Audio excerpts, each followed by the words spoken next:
Hello everyone, I welcome you all in your accountancy class. We were discussing about issue of shares. तो last हमने discuss किया था calls in arrear का topic. तो वहाँ हमने डिस्कस किया था कि जब कोई शेयर होल्डर अपना ड्यू अमाउंट अलॉटमेंट का हो या आगे की जो कॉल्स होंगी फर्स्ट कॉल फाइनल कॉल, अगर वो उनकी अमाउंट पे नहीं करता then that will be called calls in arrear. तो उसको दोनों तरीके से हमने एंटर करना सीखा कि by opening calls in arrear account and by not opening calls in arrear. दोनों ही मेथड्स को आपको अच्छे से करना है। एग्जाम में कोई भी तरीके से पूछा जा सकता है आपसे। अब उसी से रिलेटेड न्यूमेरिकल भी डिस्कस करेंगे हम। एक और चीज़ है यहाँ कि जब कोई शेयर होल्डर जो है वो अपना अमाउंट कॉल का पे नहीं कर रहा, उसने पेंडिंग छोड़ा, तो फर्म ये कहेगी ना, जो जिसने भी कंपनी ने शेयर इशू किए हैं वो ये कहेगी कि आप हमारी अमाउंट को लेट कर रहे हो तो हम आपसे इंटरेस्ट चार्ज करेंगे। क्यों? क्योंकि हमारा ड्यू पैसा हमारे पास आ नहीं रहा है, लेट हो रहा है। तो अगर तो कंपनी के आर्टिकल्स ऑफ एसोसिएशन जो होते हैं उसमें उस मेंशन है कि इंटरेस्ट चार्ज किया जाना है और उसमें रेट मेंशन है, तो उस पर्टिकुलर रेट से जितने परसेंटेज से बोला है चार्ज हो जाएगा।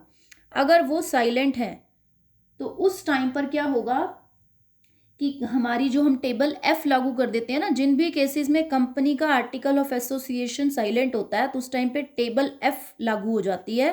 ये 1 मार्क्स के पॉइंट ऑफ व्यू से इंपॉर्टेंट है, ध्यान रखना। टेबल एफ होती है और यहाँ जो इंटरेस्ट के केस में schedule 1 of companies act 2013 table F लागू हो जाती है जब कंपनी के आर्टिकल ऑफ एसोसिएशन साइलेंट होते हैं। तो वो टेबल एफ कहती है कि अगर है कॉल्स इन अरियर तो उस टाइम पे आपने अपने शेयर होल्डर से मैक्सिमम जो है वो 10% जो है वो इंटरेस्ट चार्ज करना है, इससे ज़्यादा नहीं। मैक्सिमम 10% इंटरेस्ट जो है वो आप चार्ज कर सकते हो, यानी मेंशन नहीं है तो फिर आप जो है वो 10% के अकॉर्डिंग इंटरेस्ट अपने शेयर होल्डर से चार्ज कर सकते हो। कब से लेके कब तक? जब आपने मांगी यानी ड्यू हुई और जब तक वो पे नहीं कर देता एक्चुअल में, उतने टाइम पीरियड तक का 10% से आप उतने मंथ्स का इंटरेस्ट ले लो। लेकिन आपके सिलेबस में ये है नहीं, तो इसीलिए इसकी जर्नल एंट्रीज आपको पास नहीं करनी। बस आपको रेट पता होनी चाहिए, क्योंकि रेट के ऊपर क्वेश्चन आ सकता है कि जितनी बात आपकी बुक में मेंशन होती है उतनी बात एग्जाम में पूछी जा सकती है, एंट्रीज नहीं पूछी जाएंगी। अब नेक्स्ट बात आती है कि कई बार आपको सम के साथ ये एसोसिएट करके कहा जाएगा कि इस सम में ना आप कैश बुक बनाइए। आई रिपीट माई सेल्फ, मैंने कहा कैश बुक बनाइए, मैंने कैश अकाउंट नहीं कहा। अगर कैश अकाउंट कहता है तो कोई फर्क नहीं रहेगा, सम में सारी की सारी journal entries as it is करनी होगी। कैश अकाउंट एक सिंपली मेयरली एक लेजर होता है, तो वहां आपको जर्नल एंट्रीज में नो चेंज, सब कुछ एज इट इज करना है और लास्ट में एक लेजर बना देना है जिसमें सारी कैश की एंट्रीज, और अगर बैंक अकाउंट कहता है तो सारी बैंक वाली एंट्रीज डालनी है। ऑब्वियस ही बात है, अगर कैश अकाउंट कह भी रहा है तो आपको बैंक वाली एंट्रीज को उसके अंदर इंक्लूड करना होगा। और यहाँ पे अगर आपको जो है वो कैश के साथ वो बता देगा आपको कि भाई आपने जो है वो बैंक की एंट्रीज को कंसीडर करना है। बट अगर वो आपको ये कहता है कि आपको कैश बुक बनानी है, कैश बुक जो होती है वो एक सब्सिडरी बुक होती है, और सब्सिडरी बुक्स जो हम बनाते हैं ना वो हम जर्नल की रिप्लेसमेंट में बनाते हैं। कि जब हमें लगता है कि हमारा जर्नल जो है वो ज़्यादा बड़ा हो जाएगा, लेंथी हो जाएगा, तो हम सोचते हैं कि जर्नल एंट्रीज इतनी सारी करने की बजाय क्यों ना हर पर्पस के लिए एक अलग से सब्सिडरी बुक बना लो, कैश बुक बना लो, परचेज बुक, सेल बुक, इस तरह से। तो अगर उसने आपको कहा कि कैश बुक बनाओ, तो अब आपने जो है ना जितनी भी आपको पेमेंट रिसीव होने वाली एंट्रीज हैं, क्योंकि कैश बुक बनेगी तो कैश बुक में तो वैसे भी बैंक कॉलम होता है, तो वहां तो आपको सोचना ही नहीं है कि मेरे को कैश आ रहा है या बैंक में रिसीव हो रहा है, क्योंकि कैश बुक का बैंक कॉलम वाली कैश बुक। तो अब आपको चाहे एप्लीकेशन मनी आए, अलॉटमेंट मनी रिसीव हो, फर्स्ट कॉल के पैसा रिसीव हो, सेकंड कॉल का पैसा रिसीव हो, या कोई आप एक्सपेंसेस को लास्ट में पे करो, बैंक आने वाली इतनी भी आपकी जर्नल एंट्रीज हैं वो सिर्फ और सिर्फ आपने कैश बुक में पोस्ट करनी है, उनकी जर्नल एंट्री आपने नहीं बनानी। जब आपको ये बोला जाए कि कैश बुक बना करके सम को करो, और अपनी तरफ से एक्स्ट्रा बिल्कुल नहीं करना कि मैं कर दूंगा तो भी मार्क्स नहीं कटेंगे, ऐसा नहीं है। रूल इज रूल कि जब एक सब्सिडरी बुक मेंटेन हो गई है कैश बुक, तो कोई मतलब ही नहीं है कि फिर बैंक वाली एंट्रियों को हम जर्नल में पास करें, नो। तो उसी से रिलेटेड सम बता रही हूँ। अब हमारा जो फ्लो बना होता है वो एकदम से बना होता है, हम फटाक से जर्नल एंट्रीज को शुरू करते हैं जब, तो हम क्या करते हैं, सबसे पहली एंट्री जल्दी से बैंक वाली डाल देते हैं कि एप्लीकेशन मनी आ रही है। तो वो आप अपने रफ में डालिए, रफ में आप अपनी एंट्रीज कर लीजिए, वहां आप बैंक वाली एंट्री डाल दो, लेकिन यहाँ फेयर में नहीं लिखोगे। यहाँ आपकी अब सम की जो शुरुआत होगी वो होगी आपके एप्लीकेशन मनी को शेयर कैपिटल अकाउंट में ट्रांसफर करने से, यानी जो एंट्री नंबर सेकंड होती है आपकी उससे। फिर आपने अलॉटमेंट ड्यू यहाँ करनी है, अलॉटमेंट को रिसीव आपने कैश बुक में करना है। उसके बाद फर्स्ट कॉल की ड्यू की एंट्री यहाँ करनी है, फर्स्ट कॉल को रिसीव कैश बुक में करना है, इस तरह से। तो इसके लिए हमें अपना अलग से कैश बुक को मेंटेन करना है। तो फिलहाल आपका जो है वो कैश बुक को इसके पैरेलल में ही चलाना है, आपको पैरेलल में चलाओगे तो इजी रहेगा आपके लिए, ताकि हमारी कोई भी एंट्री जो है वो बाद में हमें ये ना लगे कि स्किप हो गया हमारा कुछ भी। तो जैसे जैसे एंट्रीज की बारी आती जाएगी वैसे वैसे जो है हम हमारी एंट्रीज को रिकॉर्ड करते जाएंगे। तो ये है हमारी cash book and containing the bank column. तो कैश बुक जब आप बैंक कॉलम वाली बना रहे होते हो तो आपको ज़्यादा कोई भी अलग से अदर कॉलम्स बनाने की नीड नहीं है। लेजर फोलियो आप बीच में बनाना चाहें तो आप बना सकते हैं, और अगर आप ना बनाना चाहें देन इट्स ओके, बिकॉज यहाँ आपसे बेसिक कैश बुक का बात पूछा जाता है। तो जी आपको फर्स्ट जो है वो एप्लीकेशन को रिसीव करने की जो है वो एंट्री करनी है। एप्लीकेशन मनी आ रही है तो आपके बैंक अकाउंट में आपको मनी रिसीव होगी। तो यस, तो आप जो है वो क्या एंट्री डालेंगे यहाँ पर अपने एप्लीकेशन मनी को रिसीव करने से रिलेटेड कि टू शेयर एप्लीकेशन अकाउंट। अब हम यहाँ पर पहले पर्टिकुलरली स्टेटमेंट देख लेते हैं क्या कहती है हमें, कि Chandra limited issued 15,000 preference shares of 100 each at a premium of 5%। Okay, अब यहाँ प्रीमियम के साथ पैसा रिसीव होगा। Payments were to be made as 25 on application, 45 on allotment and 35 on first and final call. जी तो देख लीजिए, आपको जो है वो यहाँ पर मेंशन भी कर दे कि कहाँ है प्रीमियम तो ठीक है, अदरवाइज अपनी तरफ से अगर कुछ एज्यूम करेंगे तो अलॉटमेंट के साथ एज्यूम करेंगे। Application for 14,000 shares were received and were all accepted. Under subscription का केस है, देखिए आपने 15,000 ऑफर की, एप्लीकेशन 14,000 के लिए आ रही है। All the money was duly received accept first and final call on 200 shares. 200 shares पे फर्स्ट फाइनल कॉल नहीं आ रहा है, अरियर है वो, यस कंसिडर होगा। आपको जो है वो कैश बुक भी प्रिपेयर करनी है और जर्नल एंट्रीज बनानी है। तो सबसे पहला काम आप देखो, ध्यान देने वाली बात कि आपको एप्लीकेशन मनी 15,000 शेयर्स के ऊपर नहीं आएगी। क्यों नहीं आएगी? क्योंकि एप्लीकेशन ही 14,000 शेयर होल्डर्स ने लगाई। तो 14,000 शेयर्स के ऊपर 25 रुपीज़ के हिसाब से आपको जो है वो एप्लीकेशन मनी रिसीव होगी। और यहाँ इसने मेंशन नहीं किया कि जो 5% प्रीमियम है यानी 5 रुपीज़ का वो कहाँ है, तो आपने अपनी तरफ से मान लेना है कि अलॉटमेंट के अंदर इंक्लूड है। बाय डिफ़ॉल्ट जिसको मानते हैं वो यही मानते हैं कि अलॉटमेंट में 5 रुपीज़ इंक्लूड हैं, तो अलॉटमेंट का फेस वैल्यू 40 है, 5 रुपीज़ इसमें प्रीमियम है। ये हमें तब चाहिए होगा जब हम अलॉटमेंट को ड्यू करेंगे।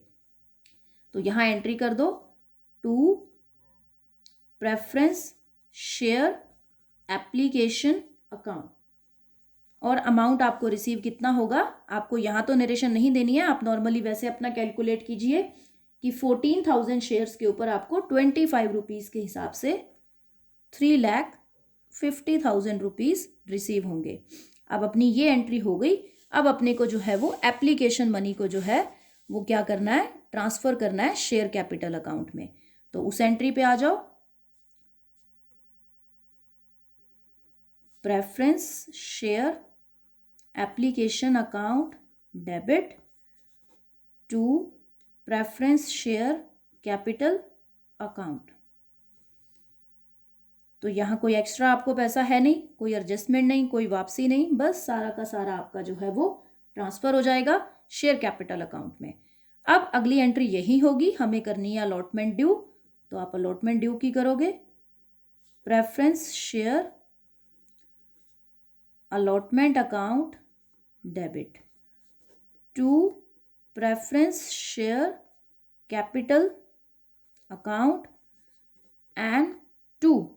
अब देखो, हमने कहा था अलॉटमेंट के ऊपर प्रीमियम ऐड है, तो शेयर कैपिटल अकाउंट सिर्फ फेस वैल्यू लेगा। अलॉटमेंट है 45 की, हमने कहा है ना प्रीमियम अलॉटमेंट के साथ, तो 5 रुपीज़ उसमें प्रीमियम है, तो फेस वैल्यू अलॉटमेंट का कितना है 40 रुपीज़ का।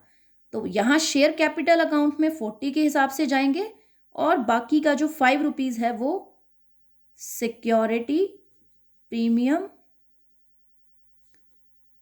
रिजर्व अकाउंट में जाएगा। और आप देख लो 14,000 शेयर्स के ऊपर 40 रुपीज़ के हिसाब से आपकी अलॉटमेंट और 14,000 शेयर्स पे 5 रुपीज़ के हिसाब से जो है आपकी यहाँ पर सिक्योरिटी प्रीमियम की अमाउंट। तो आपने नरेशन में जो है वो मेंशन कर देना है कि अलॉटमेंट हमारी 40 रुपीज़ और 5 रुपीज़ जो है वो प्रीमियम के अकॉर्डिंग। तो टोटल अमाउंट जो हो जाएगी आपकी अलॉटमेंट के ऊपर जो आपको रिसीव होनी है बैंक में, वो हो जाएगी 6,30,000, जिसमें से 5,60,000 जो हैं वो हैं शेयर कैपिटल के फेस वैल्यू के हिसाब से और 70,000 जो हैं वो प्रीमियम के। अब आपको अलॉटमेंट रिसीव होगी। देख लेना कि किसी शेयर होल्डर ने अलॉटमेंट के ऊपर तो कोई अरियर नहीं किया, फिर कम रिसीव होगी, बट अलॉटमेंट पे कोई अरियर नहीं है। आगे है फर्स्ट एंड फाइनल कॉल जो है उसके ऊपर 200 शेयर होल्डर्स ने अरियर किया है। तो यहां पर आप लिखोगे प्रेफरेंस शेयर अलॉटमेंट अकाउंट और आपको टोटल रिसीव होंगे, आई रिपीट 6,30,000। यहाँ नहीं फेस वैल्यू कहीं आपने 5,60,000 रिसीव करना, भाई प्रीमियम का पैसा तो आ रहा है, बैंक में ही जमा होना है। सिर्फ शेयर कैपिटल अकाउंट जो होता है ना, share capital is share capital, security premium अलग होता है, क्योंकि जब आप बैलेंस शीट बनाते हो ना तो शेयर कैपिटल अलग लिखते हो, सिक्योरिटी प्रीमियम को रिजर्व सरप्लस के हेड में लिखते हो, ये दोनों आपस में अलग अलग दिखाए जाते हैं। लेकिन पैसा जो कैश जब फॉर्म में या बैंक अकाउंट में जब जमा होगा हमारा तो इकट्ठा ही होगा ना, तो इसीलिए हमने इकट्ठा यहाँ शो कर दिया कि हमारे अकाउंट में टोटल इतना पैसा लाई कर रहा है अलॉटमेंट के नाम पर। अब अपनी फर्स्ट कॉल को जो है वो ड्यू कर दो। प्रेफरेंस शेयर, यहाँ फर्स्ट एंड फाइनल कॉल आपकी जो है वो एक साथ है। Final call account debit to preference share capital account. तो हमारी 14,000 शेयर्स के ऊपर हमारी जो फर्स्ट एंड फाइनल कॉल है दैट इज 35 रुपीज़। तो इसके हिसाब से ड्यू हो जाएगी। और कितना मांगा आपने 4,90,000। यहाँ कोई प्रीमियम नहीं है तो शेयर कैपिटल अकाउंट में एज इट इज ये वैल्यू चली जाएगी। अब अरियर हो रहा है, तो अरियर में ये देखो कि 200 शेयर होल्डर्स जो है ऐसे हैं जिन्होंने अपना अमाउंट पे नहीं किया। तो आप अपना फाइंड कर लो कि आपको जो है वो 200 शेयर होल्डर्स ने 35 रुपीज़ के हिसाब से जो है वो पे नहीं किया, तो 7,000 आपको जो है वो कम रिसीव होगा। तो बाकी का रिसीव कर लो। To preference share first and final call account, 7 कम रिसीव हो जाएगा तो 4,83,000 आपको रिसीव हो जाएंगे। अब उसके बाद वो ये कुछ कह रहा है आपको कि कंपनी को जो है वो बाद में रिसीव हुआ, तो उससे रिलेटेड आप देखोगे कि हमारे को कुछ और ऐसा अमाउंट है जो हमें बाद में रिसीव हो रहा है, तो इट्स ओके। नहीं हो रहा है तो देखो, अब अगर आपको बोला जा रहा है कि कॉल्स इन अरियर अकाउंट खोलो, तो आपने ओपन करके उसकी जर्नल एंट्री यहाँ कर देनी है। क्यों? क्योंकि बैंक में जितना रिसीव होना था हो गया। अगर नहीं कहा जा रहा तो फिर आपका जो है वो फाइनल कॉल अकाउंट में जो है वो 4,83,000 पड़ा रहने दो और आपका जो है वो फाइनल कॉल अकाउंट जो है ना वो ओपन ही रह जाएगा। क्यों? क्योंकि देखो first and final call account को हमने ओपन किया था 4,90,000 से डेबिट में, और क्रेडिट में हमने कितने लिखे हैं 483, तो 7,000 से ओपन है। अगर आप चाहते हो कि भाई मैं कॉल्स इन अरियर खोल के और first and final call account को ख़त्म करूं, बाय चांस आपको कहा जाता है यहीं पर ही कि कॉल्स इन अरियर खोल के दिखाओ, तो आपने क्या करना है, calls in arrear account debit खुल जाएगा कि 7,000 रुपीज़ मेरे जो है वो अभी अरियर में चल रहे हैं और ये जिससे रिलेटेड हैं उस अकाउंट को जो है वो जो आपका ओपन ऑलरेडी है उसको बंद करो। Share first and final call account 7,000। अब देखो ये जर्नल एंट्री कहाँ से निकली, अगर ये पूरी जर्नल एंट्री पास होती तो मैं क्या करती, बैंक अकाउंट 483 से debit, calls in arrear account 7,000 से डेबिट, और फर्स्ट एंड फाइनल कॉल को टोटल जो है वो 490 से हम क्रेडिट कर देते। वही एंट्री को बस हमने डिवाइड किया है, जो बैंक से रिलेटेड थी वो बैंक में इधर चली गई और बाकी की जर्नल एंट्री यहाँ पोस्ट होगी, सिर्फ ब्रेक हुई है। तो अब आपका ये जो है वो कंप्लीट हुआ यहाँ पर। तो अब जो है आपको बोला जा रहा है कि बैलेंस शीट में भी शो करो, तो आप बैलेंस शीट में भी शो करके दिखा दोगे इसको। तो बैलेंस शीट में हमें शो करना है, तो यस बैलेंस शीट करेंगे स्टार्ट। मेनली आपको जो है वो 2 थिंग्स का ध्यान रखना है कि आपको शेयर कैपिटल और रिजर्व सरप्लस के अपने जो हेड्स हैं उनको अच्छे से शो करना है।